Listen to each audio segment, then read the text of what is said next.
Hi guys, and welcome to another edition of Zupo's SEO Talking Tea.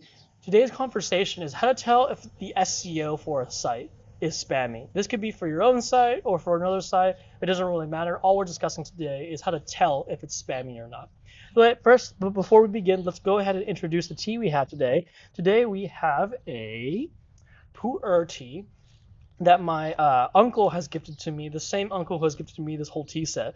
I don't think I've ever gone over it before, but one of my uncles from Malaysia, he's really into tea. He loves tea, but his kids are not. And he has amassed this large tea collection, and his kids don't really enjoy it as much, but he figured out that I do, so he kind of has graciously gifted me teapots and tea leaves so that I can enjoy it as well, and it could understand it a little bit better. So again, thank you to my uncle who has really helped me there, kind of helped me create this tea addiction.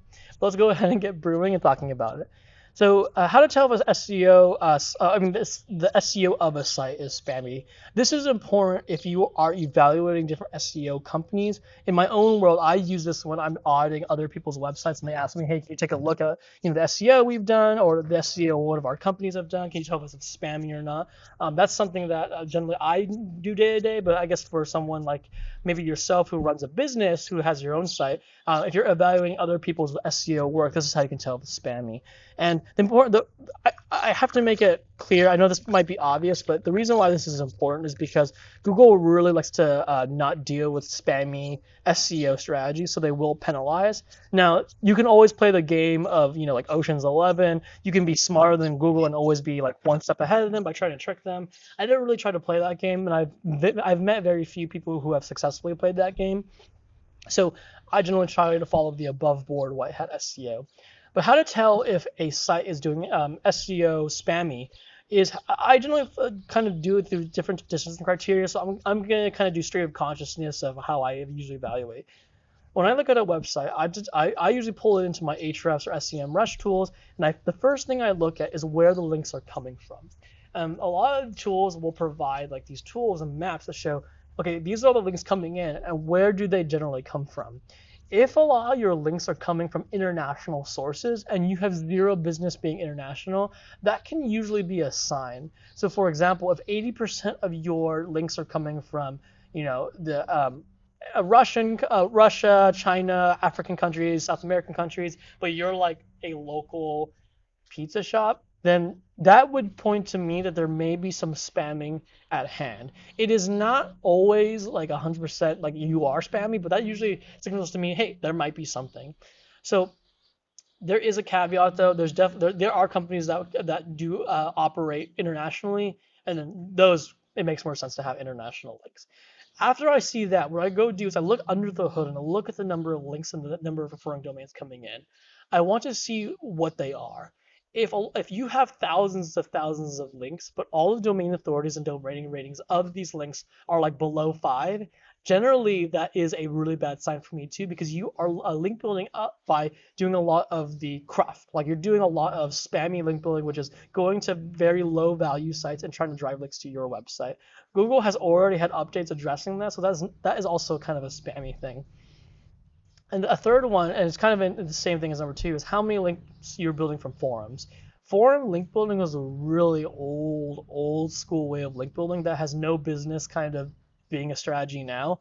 I'm sure some people are somewhat successful with it to this day, but it's really old school and not something that you should be doing. I almost relate it to like auto dialers. Like I don't know how auto dialers are making a comeback, but forum link building is kind of that same realm.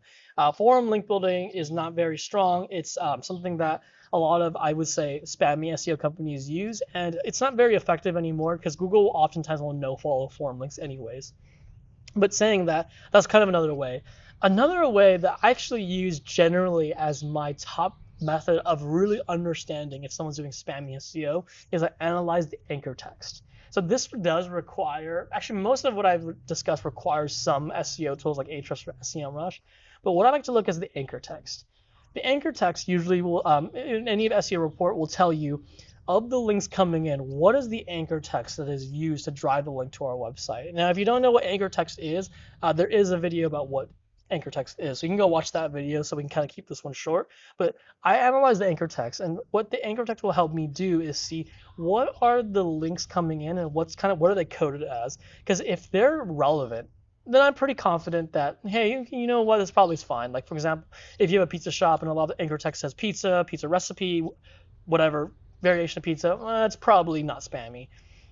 But if the anchor text is really all over the map, like it has almost like you're almost if you have to ask yourself why, that might point to spamminess. So the most extreme example I have ever seen was I did an audit for a plastic surgeon, I believe, in LA.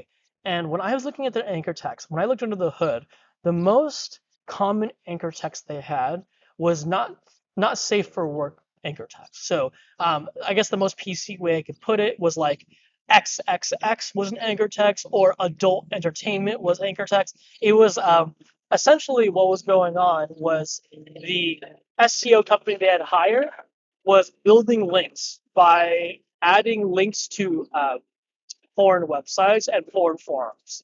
And that's how they were driving most of their links to the plastic surgeon's website, right? So that is another example of really spammy SEO tactics that I discovered through anchor text. So my go-to generally is anchor text, because anchor text will usually spell for, or will usually uncover weirdness. So example, again, like I just said, that one was weird adult things for a plastic surgeon. That just seemed weird. Sometimes I have found like so a company they sell. Yeah, this is a great example. I had one where a company was a health application, but the number one anchor text was like download this PDF, and I thought that was unusual. Why would the biggest thing be a download this PDF? So I looked into it, and it was a spammy SEO link building where people were putting download this PDF, but actually would just drive to the homepage of the client website. So anchor text usually is the number one way I use it. But again, like I said, how I kind of do it first is I check by country, then I check by the general patterns of scores on the referring domains coming in, and then I look at anchor text. That's usually how I tell if someone's doing spammy work. There is another layer. This one doesn't require heavy SEO levels of skill, softwares. This one is just an eye test. Look at their blog. If the blog seem really like poorly written, but written a lot and really keyword intensive, that can also be a sign of SEO spamming. That one's not as strong. I know perfectly good SEOs who admittedly do very SEO sounding content, and it's not that spammy, but it gives a lower user experience. I wouldn't say that's spammy so much, but it's also another red flag. If you see other red flags and that one comes up, then you can be more confident. But if that's the only thing that's happening, it may not be the case. But those are all the different kind of areas I use to gauge if someone is doing spammy SEO, and that's how you can kind of tell as well. If you ever, suspect that, I'm kind of someone that kind of makes it my job to try to make SEO a less spammy and less black hat place. So I kind of want to put this out there. If you ever kind of feel like your site may be engaging in SEO spamminess through a vendor or for someone you hired, you can always reach out to Zupo or myself, and we will take a look. We try to help everybody in SEO, making sure that they're doing good SEO. But I hope again that's valuable. Hopefully that will help you figure out if, what's going on is spammy or not. If you guys found the video valuable, please like and subscribe. I'm gonna go ahead and pour my tea out, and I hope to see you guys again soon. Thanks everybody. Cheers.